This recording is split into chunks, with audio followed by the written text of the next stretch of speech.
அபிஷேகத்தை கொடுத்திருக்கிறார். இந்த கிருபையும் அபிஷேகத்தை நாம் இழந்து போக கூடாது.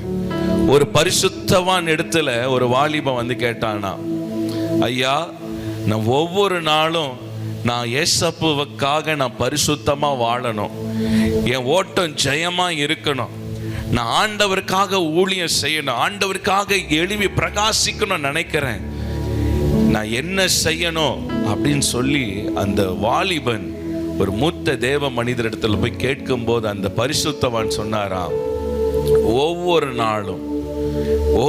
நாளும் ஆண்டவர் சமூகத்தில் உன்னை தாழ்த்தி, ஆண்டவரே உங்க கிருபை எனக்கு கொடுங்கப்பா, உங்க கிருபை எனக்கு தாங்க, ஒவ்வொரு நாளும் உன்னை அர்ப்பணித்து ஆண்டவர் சமூகத்தில் நீ கிருபையை கேள். ஒவ்வொரு நாள் அந்த கிருபை உன் வாழ்க்கையில் இருந்துச்சுன்னா நீ ஜெயமோடு ஓடி முடிக்க முடியும். ஆண்டவருக்காக நீ எழும்பி பிரகாச